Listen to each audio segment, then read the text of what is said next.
প্রিয় ছাত্রছাত্রীরা, সোমনাথ দার কোচিং সেন্টারে তোমাদের সবাইকে স্বাগত।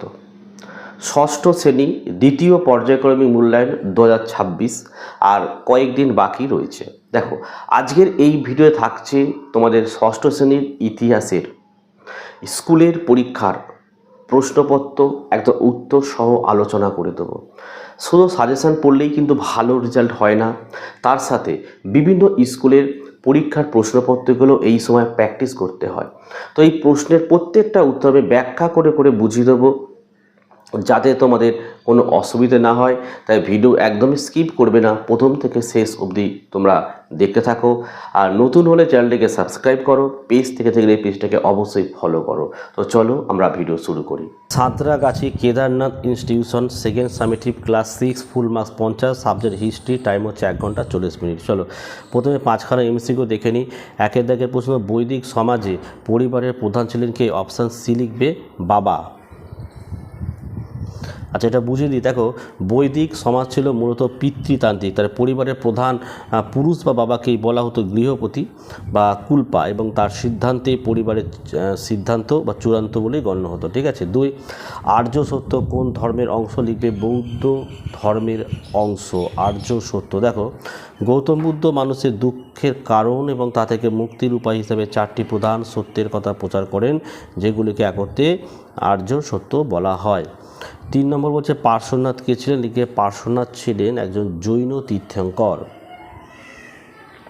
4, দেখো, গৌতম বুদ্ধ জন্মেছিলেন অপশান ক লিখবে, শাক্য বংশে। কী বললাম? শাক্য বংশে। একটু ব্যাপারটা ভালো করে বুঝিয়ে দিই। দেখো, গৌতম বুদ্ধ নেপালের লুম্বিনী উদ্যানের এক রাজপরিবারে জন্মগ্রহণ করেন। তার পিতা শুদ্ধোধন ছিলেন শাক্য গণরাজ্যের প্রধান, তাই বুদ্ধকে শাক্য মুনিও বলা হয়।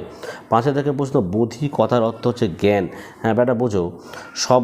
বোধি শব্দের অর্থ হলো জ্ঞান বা দিব্যজ্ঞান। গৌতম বুদ্ধ গয়ায় এক অশ্বত্থ গাছের নিচে দীর্ঘ তপস্যার পর এই পরম জ্ঞান লাভ করেছিলেন, এ বলেই তাকে নাম দেওয়া হয় বুদ্ধ। 2 থেকে 1 নম্বর 11টা। চলো, 1, বেদের অপর নাম কি? তোমরা জানো এই বেদের অপর নাম হচ্ছে শ্রুতি।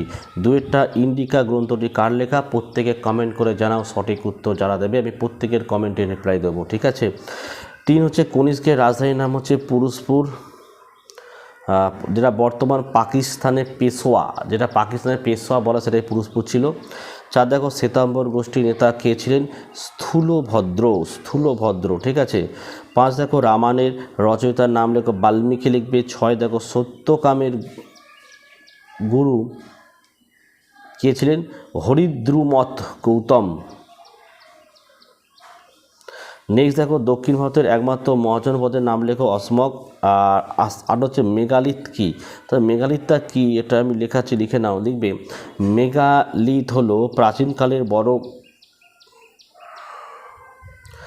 কী বললাম, মেগালিথ হচ্ছে প্রাচীনকালের মস্ত বড় পাথরের সমাধি বা স্মৃতিস্তম্ভকে মেগালিথ বলা হয়। 9, দেখো, জৈন ধর্মে মোট কতজন তীর্থঙ্কর আছেন? লিখবে 24 জন। আর 10, দেখো, বেদাঙ্গ সংখ্যায় কটি? লিখবে 6টি।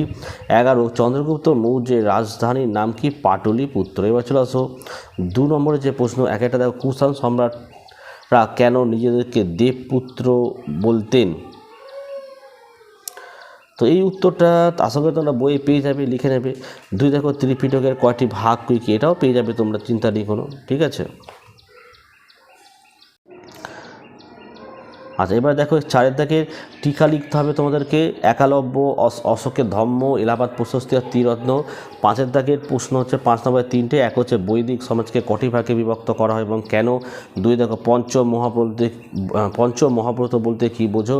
3, জৈন ধর্ম ও বৌদ্ধ ধর্মে কী কী মিল ও অমিল তোমার চোখে পড়ে?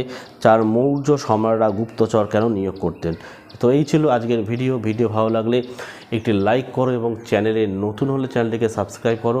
পাশে থাকা বেল আইকন প্রেস করে অল নোটিফিকেশনটাকে অন করো, যাতে আমি যখনই কোনো ভিডিও আপলোড করব সবার প্রথম যেন তোমাদের কাছে পৌঁছে যায়। তো আজকের ভিডিও আমি এখানে শেষ করলাম। তোমরা প্রত্যেকে ভালো থেকো এবং সুস্থ থেকো।